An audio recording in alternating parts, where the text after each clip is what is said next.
This is the World Car of the Year, Hyundai IONIQ 6. I have to be at the AGM of the Irish EV Owners Association in about 3 hours time. So we're going to have a little bit of a race. This thing up against Google Maps and find out, is it as good as they say it is?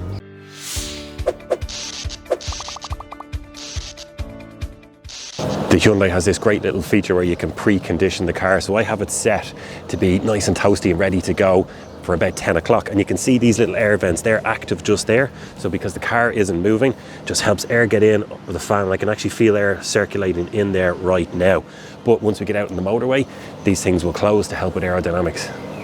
If we open up the door here and look in, you can see on the screen just there, we are at 100% and it's pulling 1.8 kilowatts. And that's coming from the granny cable. We know that this is the IONIQ 6, but what we're in today is the rear wheel drive long range version of it. So that means that we've got the 77 kilowatt hour battery, 74 of which is usable, and we've got the rear wheel drive motor. So we don't have the motor up front, gives us a bigger trunk, which is great to have. Now, the thing about that is that it means it's pretty much the longest range version of the IONIQ 6 that you can get. So we've got the 18-inch aero wheels. Now, the thing that we lose out on, that makes us just fractionally miss out on that amazing 0.21 drag coefficient, is that we've got the wing mirrors instead of the cameras. It makes very, very little difference though. So we've checked tire pressures and this thing is set up, it's preconditioned. So we should be getting the absolute best efficiency that we can in these conditions. A little word on the weather today, just before we set out. So it's currently 8 degrees Celsius as we're sitting here in the shade in the driveway. Now it's quite a sunny day. We expect temperatures to be up around 12, 13, 14 degrees as we get towards our destination later on in the early afternoon. There is no wind, and by no wind, I'm looking up at the trees that not even a twig, a small branch is moving at all. Quite sunny. So these are pretty decent conditions.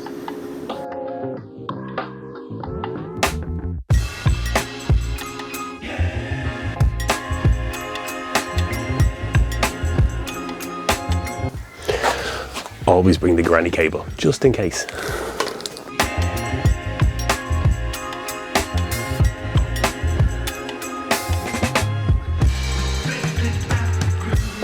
And never forget your camera. So before we kick off, let's just get out my phone and I just want to record what you guys are seeing here. So drive information, let's go to accumulated info and we're going to reset this now. So if I hold down the OK button, that all goes back to 0 just before we take off. Estimated range in total of 471 kilometers from the battery that's up at 100%, because as this was preconditioning, we had plugged in and it was just topping up the battery. You've got this nice screen here as well, which shows a breakdown of the energy that we're using. So as we're not moving, the climate's not on, of course, it's only the electronics that are taking it up. But I think it's time to hit the road because we don't want to be late for the AGM. So yeah, 10:16. So stop recording there. Plug in the phone. And in fact, just reset that there so we get the, last few seconds. Okay, into drive. And let's go. Climate control. I think it's only fair because when we make these videos, straight away we get questions about, you know, oh, you turned off the radio and the lights and stuff that actually doesn't even impact range, or you were driving with thermal underwear on. So what we're actually going to do is put the climate control to auto and we're going to set it to 20 degrees. Now I am perfectly comfortable in here, to be honest, and I don't even, in the real world, I might not even have any climate control on at all, but let's just set it to 20 and leave it there for the rest of the trip. Crucially, we've set off at 10:17 and we know the time estimation from Google. So what is that? That was saying 2 hours 33. So we should get there, if my maths is right, at 12:50. Yes, and if I'm wrong, I'm going to put the correction up on screen in text. Another little interesting thing is because the battery's at 100%, you don't get to use much regen, because regen braking, instead of using your friction brakes, you use the motor, charge up the battery and slow you down at the same time. But because the battery is full, there's nowhere for that energy to go. So I'm just being a little bit more conscious now in the first kilometre to about just kind of coming up to traffic lights, so that I kind of roll up to them as opposed to go up and brake, because then I'm just wasting energy. So here we go. Let's get this race going. It's a weird one, isn't it? It's a race against Google Maps. We want to try and beat that by driving safely, but also crack as much range out of this as we can. But the good thing about that is that it prevents hypermiling, so that you guys know the time I left at, you know what Google Maps suggest we should do it in. So if we're matching Google Maps or beating it, then you know, like, there was no hanging around or anything like that. No tucking in behind trucks to get a draft and crack that extra bit of range. It's just real world, really.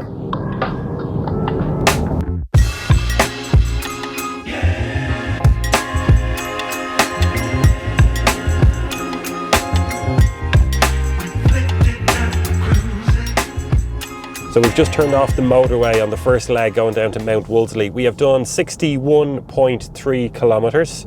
That's taken us 44 minutes, and our average consumption is 15.7 kilowatt hours per 100 kilometres. So I think I'm pretty content with that efficiency. Now, I remember when I was sitting in the driveway at home, I was saying there was absolutely no wind. Once I kind of cleared my housing estate, it seemed to be a little bit stronger, and I could see by some of the wind turbines that I passed on the way down that we were straight into the wind.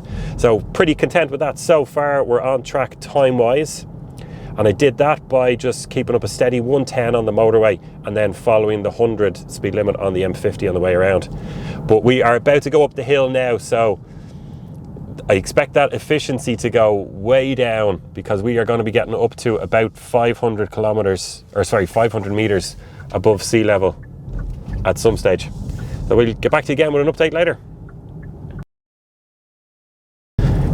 So we're up in the Wicklow Mountains. We're actually just only there about 20 meters ago, drove over what is essentially the source of the River Liffey, which happens just about 100 meters over there. So we are carrying some real altitude here. We're up at about 500 meters above sea level, and as we predicted, the consumption has gone way up, so it's up to 18.5 kilowatt hours per 100 kilometers. So even though this car is really efficient, you cannot get around dragging 2 tons of vehicle up a mountain 500 meters above sea level. So we've done 75.8 kilometers. It's taken us 1 hour and 4 minutes so far. Time wise, we're doing well. We're keeping up with Google Maps, even though it's a little bit slower than it could have been because it is a Sunday. I forgot about this. All of the cyclists are out going for their nice little Sunday spin, and fair play to them, getting their exercises, and we must respect them on the road. But there we go. Yeah, everything's going well. We'll catch up with you again once we get down to Mount Wolseley, probably. So that's, yeah, hopefully another hour. Oh god, yeah, it's a long time away actually. Still got a lot of driving to go. All right, might not even put this update in, otherwise the video will be about half an hour long, and you'll get bored, and then you won't subscribe or like the video or leave a comment saying, yeah, you guys are wonderful and fair play to you. Thank you. Not expecting to do that, but if you want to do that, please do, because we do this in our own time. It's not our job. We don't get any money out of it really, although we do get advertising revenue now, and that clocks in at a whopping few cents every day. Yep, but the subscribe helps. Thank you. So we are just pulling into Mount Wolseley here in the car park, and the time is 12:46. So I think we've done pretty well time wise. So what I'm going to do now, just as I stop the car, take out my phone so that you guys get to see what I'm looking at here. Put it into park so that parking center goes away. Okay, so what do we have? Yeah, 150.5. Start recording here. 150.5 kilometers driven. It's taken us exactly 2 hours 30 minutes, and average efficiency of 15.4 kilowatt hours per 100 kilometers. So this thing has done really well, and I haven't been hanging around at all. And if we bring up EV over here, energy information, and then go into energy consumption, and we can see here that 90% of the driving was 90% of energy used was driving, 6% on the climate control, and 4% on the electronics. There we go.